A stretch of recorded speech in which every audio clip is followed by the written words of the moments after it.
മേതിരി. സുദർശനങ്ങളുടെ നാട്.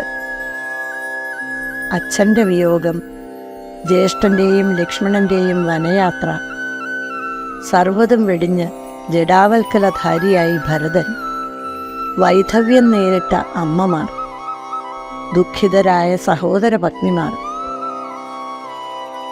തകർന്നു പോകുമെന്ന് കരുതിയ ആ കുടുംബത്തിന് കരുതലായി നിന്നവനാണ് ശത്രുഘ്നൻ. രാജ്യഭരണത്തിൽ ഭരതന് തുണയായി നിന്നു. വനവാസത്തിനു ശേഷം തിരികെ എത്തിയ രാമദേവന്റെ നിർദ്ദേശപ്രകാരം ലവണാസുരനെ വധിച്ച് മഥുരാപുരി വീണ്ടെടുത്ത ശത്രുഘ്നനെ രാമൻ അവിടുത്തെ രാജാവായി വാഴിച്ചെങ്കിലും രാമനെ പിരിഞ്ഞിരിക്കാൻ ശത്രുഘ്നനാവില്ലായിരുന്നു. ആ രാമനാണ് സീതാപരിത്യാഗത്തിന് ശേഷം അയോധ്യ വിട്ടിറങ്ങിയത്.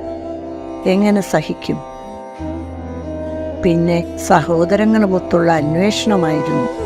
അവസാനം വസുധ മലർവനി തീർത്ത രാമപുരത്ത് അവർ രാജീവലോചനനെ കണ്ടു. പാദനമസ്കാരം ചെയ്ത ശത്രുഘ്നനെ രാമൻ മേതിരി വാഴുവാൻ നിയോഗിച്ചു. ഇന്നും തൻ്റെ സഹോദരങ്ങളെ കാണുവാൻ ശ്രീരാമചന്ദ്ര ഭഗവാൻ ഗ്രാമപ്രദക്ഷിണം ചെയ്യുന്നു എന്ന് വിശ്വാസം.